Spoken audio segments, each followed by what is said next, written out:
It all comes back to money. This is the Keeping Your Money Show with Jamie Westenbarger and Bart Steindler. All right, welcome back to Keeping Your Money Show. Jamie Westenbarger, joined as always by Bart Steindler. We've been discussing terrible advice you can get from a magazine and why your financial advisor may have a financial advisor. If you missed any part of the show, you can always find it on our website. Just go to keepingyourmoney.com. You can also subscribe to it on iTunes and Google Play. Just search for the Keeping Your Money Show. I was talking to somebody the other day. Perfect example. We were talking about the Michigan Education Trust, which they'd never heard of. Yeah. And we just started kind of discussing things, and they'd been putting money away in 529 plans and all this other stuff. And then I started saying, well, you know, there's other things you can do too. And we started talking about Roth accounts and all. And at the end of it, he goes, man, you really can't find this stuff on the internet. Yeah, true story. Yeah, sometimes you got to get your head out of the computer and go talk to people. Right, because, I mean, you know, what we're going to talk about in this article that was in the USA Today, it's not something that's talked about a lot, but, man, from a tax standpoint, for the advantages that you can offer your children, even just the lessons that can be learned from this, you know, are huge. That's what I think is one of the most important things. You know, get a Roth started for your teenager, and they start to learn about investing. Right. They start to learn about taking some money every month and putting it away and seeing how it accumulates and seeing how it grows. It starts a habit young when they start making money, when they start getting a part-time job. And that habit, if you get it to stick, can stick for a lifetime and make an enormous difference. Yep. In their financial well-being. Well, and I mean, I'm a perfect example of that from the standpoint of, you know, the curriculum in schools today, a lot better than it was years ago. I mean, I didn't know anything coming out of high school. If my parents and grandparents hadn't shown me how to write a check, or I no clue, none. You know, at least now I know my kids have a personal finance class where they at least learn some stuff. You know, but I mean, I think about the first car I financed, and I mean, I did everything wrong. That salesman made a huge commission because I was completely inept of the whole process. You know, there should actually be a class in high school on how to buy a car. Buy a car, open a bank account, buy a house, get a credit card, buy a house. Apartment. Yeah, I mean, all the things that nobody really tells you how to do, right? You know, look over simple legal documents like a lease, but a loan document. One of the best things I did was bought a stock when I was in high school. And I bought it because of an economics class that we had, where we had a fake stock project where everyone picked a stock, and then 6 weeks later, how did you do? Well, I did great. I won the contest or whatever. But it always stuck with me that, like, holy cow, like, I made a lot of money, fake money, you know, but I made a lot of money on this hypothetical fake investment that we made. And here I am sitting with this money from my paper route and the part-time jobs I have and all this other stuff laying around. And it was kind of like, I should probably do something with this, you know? So I went and bought a stock with it, you know? Now, I could have lost everything. It's not like I did some insane amount of research. You know, I tell people all the time, I based it on one criteria and one criteria only. Well, two. One, I'd heard of the company. And two, they made razors. And I was a teenage boy who shaved a lot. And I figured there were a lot of people buying razors. Those are two criteria I used to buy the stock. Well, those aren't bad. They're not horrible, right? Yeah. But it I've seen worse decisions. Yeah, right. But it fueled this desire in me to be involved in that, right? To see the kind of wealth creation that could exist there. Well, you can do the same thing with your kids with something as simple as a Roth account. Now, you may not realize even that you can create a Roth for your children, and you can. It's no different than any other custodial account, other than the fact that your kids have to earn money. But earn money is a relative term. Your kids probably babysit, dog sit. You know, there's things that your children are doing to quote unquote earn money. You may own a business. If you own a business, you know, maybe think about employing them. My kids have done filing for me and other office related things for years. You know, I mean, I'm not keeping them here till 1 o'clock in the morning in a sweatshop or anything, you know, but it allows them to look at things like creating a Roth. So what are the benefits of a Roth? Well, first of all, if you don't know what a Roth is, your money goes in after taxes, which your children are going to be in the lowest tax bracket they'll ever be in their entire lives. It's basically nothing. And then all the money that's in there grows, and whenever they take it out, it's tax-free. There's no taxes on the growth. There's no taxes on the withdrawals, as long as you meet a couple provisions that, you know, that are established for it. But it can be a huge vehicle to take a young teenager, and by the time they graduate college, they actually have a pretty good start on saving for retirement.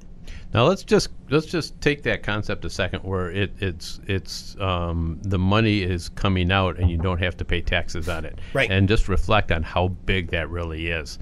Okay, let's say you have a regular investment account and you've been buying stocks and equities and whatever investments in there, and then at some point you start to sell those. Okay, now you take the difference from the price you bought them and the price you sell them at, and that is called a capital gain. Okay, and in today's world, we're at what, 15 to 20% on capital gains. So you lose 15 or 20% of that goes in to pay taxes. Okay, so that comes out of your investment account and goes to the government. So by doing this all inside a Roth, you're not having those capital gains. That doesn't exist.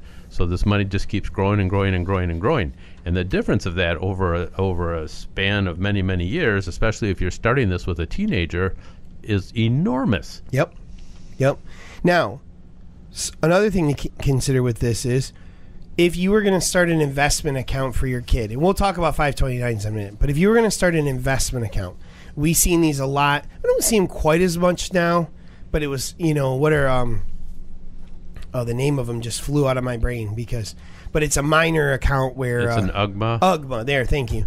UGMA or UTMA accounts where you've got a minor account that's managed by an adult, right? Right. The problem with those is those are considered assets on college applications. So if you've saved a decent amount of money and you fill out your FAFSA form for college aid and loan packages, you have to disclose money that's in UGMA and UTMA accounts, okay? You don't have to disclose money in Roth accounts. It's not considered an asset to be used for college. So that could be a huge benefit. But the flip side of that is, when comparing that to like a 529 plan, there are some definite benefits to being in a 529 over a Roth account, because there's different ways that the income that comes out of a Roth, if you're using it for education, is treated. And the point being, there are a lot of options out there. Mm-hmm. And if you're not looking at all of them, you're missing out on opportunities to potentially really help your kids when it comes to planning for college, retirement, their future, saving, all of that type of stuff. And a perfect example, that is the MET plan, which is what started me down this road of even talking about this. I cannot believe how many people I talk to that have never heard of the Michigan Education Trust. It's a phenomenal program. It's better than any investment.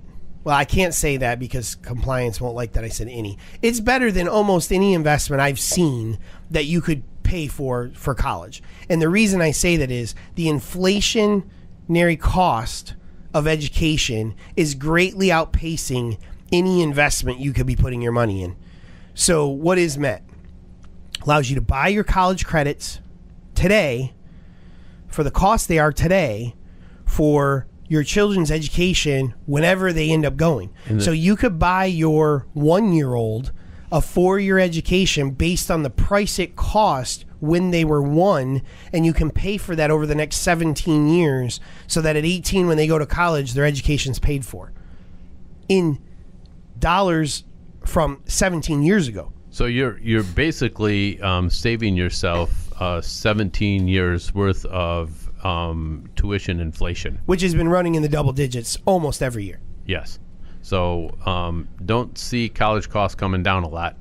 The best we can hope for is that the rate of increase is going to shrink, but this is a great way for people to try to take that bite out of college expenses. And quite honestly, one of the reasons I think people don't see this a lot is because it's something that you deal with directly with the state of Michigan. Yeah, no, advisors don't make money on it. So they don't tell anybody about it. Right. So if you go in and you're asking an advisor on how to save for college, and he has 40 or 50 people that do that, and that does that, and he sets them all up on 529 plans, the 529 plans become a source of income for the advisor. Sure. I seriously doubt that that's necessarily in your best interest.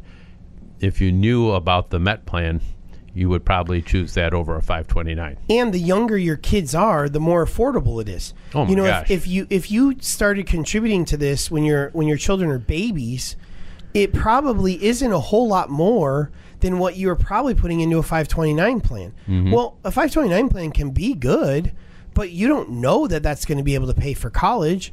You know this will pay for college. So, and there's a lot of other provisions of it that we don't have time to go over, but I did want to point out this one thing before we got to take a break. Today is September 29th. Tomorrow is September 30th. That is the last day you can enroll in the Michigan Education Trust at 2018 pricing.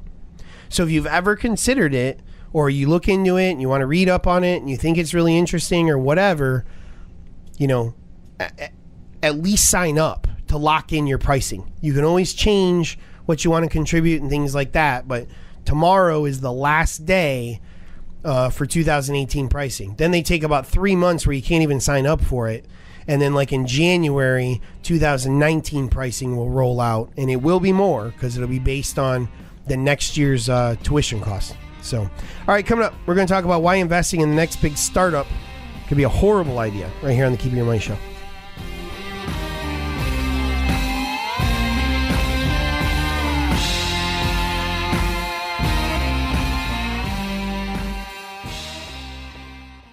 There's no one-size-fits-all when it comes to planning your future. Jamie, Bart, and all of the advisors at the Keeping Your Money Show understand that your financial goals are unique and your needs are going to change at varying stages of your life.